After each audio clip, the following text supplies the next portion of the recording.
साथियों नमस्कार। मैं आपका साथी doctor Anthony Raju, advocate supreme court. और आज मैं एक बहुत ही ऐतिहासिक जो एक ऑब्जर्वेशन है माननीय सुप्रीम कोर्ट की, उसको मैं आपके सामने लेकर आया हूं। और मैं आपसे बस ये गुजारिश कर रहा हूं कि इससे पहले कि मैं इस वीडियो को आगे बढ़ाऊं, आप इस चैनल को जरूर सब्सक्राइब करें, लाइक करें, कमेंट्स करें, शेयर करें और बेल बटन दबा के रखें। ये हमेशा मेरी गुजारिश होती, क्योंकि ये चैनल सिर्फ मैंने आप लोगों के लिए बनाया जिससे कि आपको बेसिक कानून की नॉलेज हो, और जो हाई कोर्ट और सुप्रीम कोर्ट जो अपनी इंपॉर्टेंट और लैंडमार्क जजमेंट देती है, वो आप तक मैं एक सिंपल और सरल भाषा में आप तक पहुंचा पाऊं। अब एक हफ्ता पहले the supreme court said, supreme court ने कहा है कि जो आधार कार्ड है उसको एज ए एज प्रूफ नहीं माना जा सकता।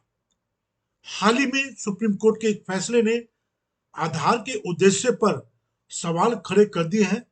शीर्ष अदालत ने माना कि आधार कार्ड को आयु के प्रमाण के रूप में इस्तेमाल नहीं किया जा सकता, जबकि स्कूल लिविंग सर्टिफिकेट जैसे अन्य आधिकारिक दस्तावेज इस उद्देश्य को पूरा करते हैं। भारतीय विशिष्ट पहचान प्राधिकरण यूआईडीए आधार को सार्वभौमिक पहचान संरचना के रूप में वर्णित करता है। भारत के सर्वोच्च न्यायालय ने फैसला सुनाया है कि आधार कार्ड जन्म तिथि का उपयुक्त प्रमाण पत्र नहीं है। और साथियों, देखा गया है कि कई बार पॉक्सो जैसे मामलों में, गंभीर section 6 section 4 POCSO act 2012, rape जैसे मामलों में आधार कार्ड का इस्तेमाल होता है, और जिसमें सरकार ने, माननीय कोर्ट ने उसको बिल्कुल मानने से मना कर दिया है कि ये कोई प्रूफ नहीं है।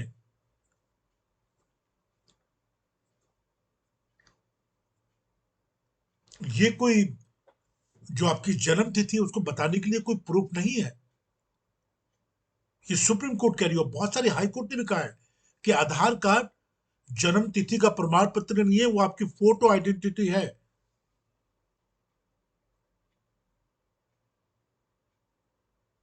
आधार कार्ड का जो यूज है वो जो गवर्नमेंट की फैसिलिटी उनको लेने के लिए है। आधार कार्ड जो है आपकी एक नेशनल फोटो आइडेंटिटी है, but Aadhaar card sole document नहीं है इसमें पॉक्सो जैसे केसेस में या रेप जैसे केसेस में सजा देने के लिए। और यकीन मानिए साथियों, अगर बच्चों को यह पता हो कि मैं 16 साल की लड़की हूं या मैं लड़का हूं या जो भी हूं, और अगर हम एक दूसरे के साथ शारीरिक संबंध बनाएंगे तो हमें 20 साल या 30 साल की सजा हो जाएगी, आपको लगता है वो ऐसा काम करें? कभी नहीं करेंगे। और क्योंकि वो प्यार और मोहब्बत में ऐसे पड़ जाते हैं, तो शारीरिक संबंध बन जाते हैं, जो स्वाभाविक है। लेकिन बहुत पीड़ा होती है साथियों जब लड़कियों को बेवजह पॉक्सो जैसे गंभीर मामलों में, रेप जैसे गंभीर मामलों में आपसी रंजिश के कारण फंसा दिया जाता है। और यहाँ पे एज डिटर्मिनेशन, जो एज जो जन्म है उसको डिटरमाइन करना ही सबसे बड़ा अहम मुद्दा है। Age determination is very important of the case. और बस मैंने तीन चीज हमेशा आपको बोली है कि जब भी कभी आप पॉक्सो जैसे गंभीर मामले फंस जाए या रेप जैसे गंभीर मामले में फंस जाए, और अगर आपको सजा हो जाती है और आपको मालूम है कि आपने अपराध नहीं करा है, तो कहीं ना कहीं आपका डिफेंस कमजोर रहा है, कहीं ना कहीं आपके एविडेंस कमजोर रहे हैं, कहीं ना कहीं आपका क्रॉस कमजोर रहा है। और मैं हमेशा कहता हूं साथियों कि जब भी कभी ऐसे गंभीर मामलों में आप फंस जाए तो अच्छे एडवोकेट से सलाह लें। अच्छे एडवोकेट से सलाह लें, अपने एविडेंस पर काम करें, अपने साक्ष्य पर काम करें। डरने की जरूरत नहीं है।